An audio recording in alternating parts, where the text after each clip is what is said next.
कमर वाली बहू पार्ट 2। अरे याद है ना वो मोटी सी कमर वाली बहू? उनके दिन अभी भी नहीं फिरे। वो फिर एक बार अपनी कमर को लेकर चर्चा में है। कैसे? देखिए। क्या करूं, मेरी मोटी कमर का सब मजाक उड़ाते हैं। माँ जी तो ऐसे करती है जैसे मैं कोई डायन हूँ। ना कहीं साथ ले जाती है, ना ही किसी से मुझे मिलवाती है। अरे मीना तो कोशिश क्यों नहीं करती कि तेरी कमर थोड़ी पतली हो जाए? अब देख ना, मेरे ऑफिस में भी उस दिन तेरा कितना मजाक बना था, याद है ना? मीना को पति से ये उम्मीद तो बिल्कुल नहीं थी। वो सोच में पड़ जाती है कि आखिर क्या लुक्स ही मायने रखते हैं? रिश्ते नाम की कोई चीज होती है क्या? पापा पापा, मेरे स्कूल में फंक्शन है, सबके मम्मी पापा आएंगे, आप भी आना कल। अरे नहीं बेटा, कल तो मेरी जरूरी मीटिंग है, कल नहीं हो पाएगा बेटा। अरे मैं हूँ ना, मैं आ जाऊंगी। क्यों? नहीं माँ, तुम रहने दो, तुम्हारे लिए तो 2-2 चेयर लगाने पड़ जाते हैं। और ऊपर से सब तुम्हारा मजाक बनाते हैं। ना बाबा ना, मेरे स्कूल में तो आना ही मत। मीना का दिल तो ये सोचकर और छोटा हो जाता है। वो किचन में जाती है और खाना बनाने लग जाती है। खाना बनाते बनाते उसे मुन्ने के जोर से रोने की आवाज आती है। क्या हो गया मेरे बेटे को? मेरा बच्चा गिर गया है। कितनी बार कहा है कि भागा दौड़ी ना किया कर। मीना जल्दी से बच्चे को उठाती है, उसे कमरे में ले जाती है और सुला देती है। माँ, कल मैं गिर गया था तो किसी ने मुझे नहीं उठाया, सब मुझे डांट रहे थे, लेकिन तुमने मुझे उठाकर यहाँ बेड पर लिटाया और रात भर तेरी कमर में मालिश भी करती रही। तभी तो मैं आज स्कूल के फंक्शन में जा रहा हूँ, मैं तो कैसे जाता? अच्छा माँ, मैं जा रहा हूँ। बेटा स्कूल चला जाता है। उधर सास, बहू वो क्या है ना, आज मैंने घर में कीर्तन रखा है। तेरी कमर के कारण मैंने सबको बोल दिया है कि तू मायके गई है। तू जानती है ना कैसे तेरा मजाक बनाते हैं सभी। बहू कुछ नहीं कहती। पर माँ जी, कीर्तन में बैठने का तो मेरा भी मन था। हाँ तो किसी और शहर चली जाना जहाँ तुझे कोई जानता ना हो। वहीं किसी मंदिर में बैठ कर ले लेना हरि का नाम। अच्छा जा, जल्दी से काम पर लग जा। मीना को सास की बात पर रोना आता है, लेकिन देखिए किया भी क्या जा सकता है।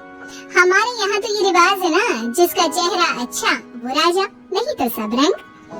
घर में औरतें आने लगती है, सब एक एक कर कीर्तन में बैठ जाती है।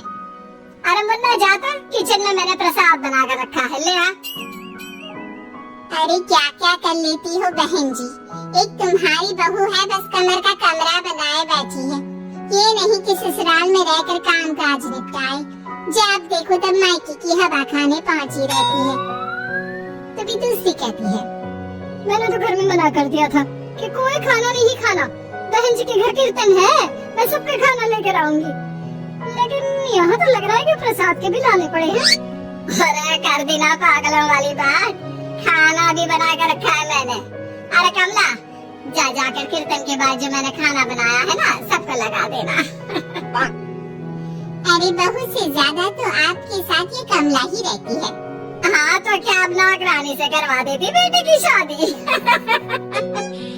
कमला किचन में जाती है, जहाँ बेचारी मीना पसीने से तर खाना पीना और किचन के काम में लगी होती है।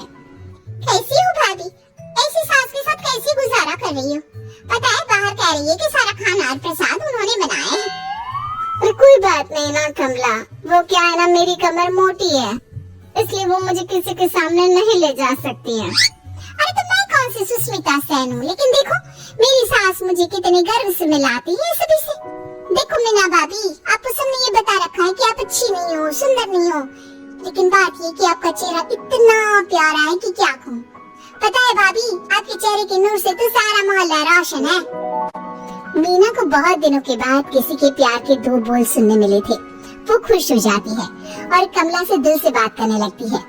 पता है कमला, जब मैं कॉलेज में थी ना, तो एक बार मेरी तस्वीर अखबार में छपी थी। मैं फूलों की प्रदर्शनी देखने गई थी, तो वहाँ किसी ने फूल के साथ मेरी फोटो खींची थी और लिखा था फूल से भी सुंदर। लेकिन अभी भाभी आप ऐसी हो, फूल से भी सुंदर। अरे कमर मोटी है तो क्या हो गया, क्या सब में सारी खूबियाँ होती है? अपनी सास को ही देख लो, ऐसा लगता है जैसे चूल्हे में कोयला जल गया हो। भैया भी माना पतले हैं, लेकिन है तो माँ की तरह काले ही ना। वो तो भला हो भगवान का कि मुन्ना आ पर गया है, गोरा और सुंदर। मीना को कमला की बात समझ में आ रही थी। पहली बार किसी ने उससे अच्छे से बात की थी तो उसे रोना आ जाता है। भाभी एक काम करो ना, कुछ दिनों के लिए मायके होकर आओ। यहाँ तो ना भैया को आपकी कदर है ना ही सास को, और बेटा भी आपको इन लोगों के कहने पर दूर ही रखता है। मीना को कमला की बात ठीक लगती है।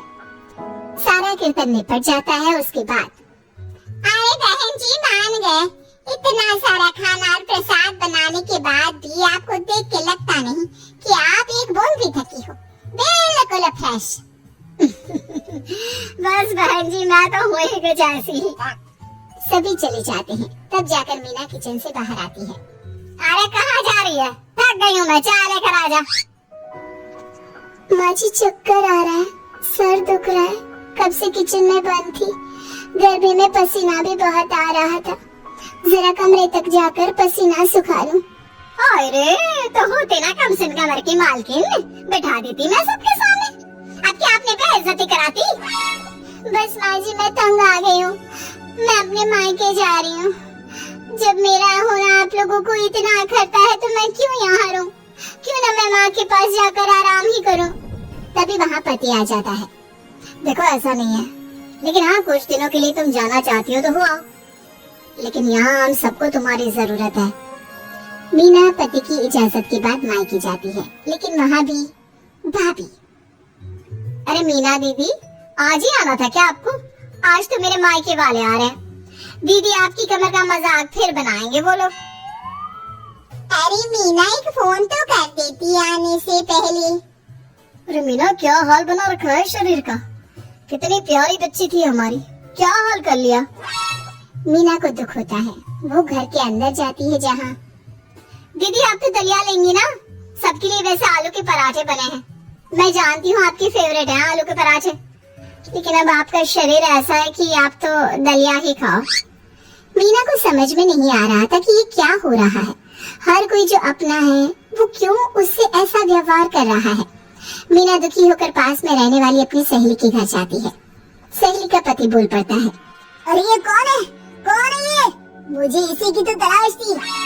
मीना उसके पति के इस तरह के रिएक्शन से परेशान होकर वापस जा रही होती है कि अरे मीना बिना मिले ही जा रही हो?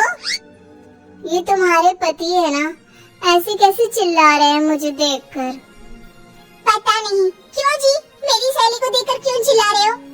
अरे रीना मेरी फिल्म की हीरोइन मिल गई, यही तो है वो लड़की, प्यारी सी सुंदर सी मोटी कमर वाली। अरे हाँ मीना तो बिल्कुल उस लड़की जैसी है जो आपकी फिल्म की कहानी है। ये क्या बोले जा रहे हो तुम लोग?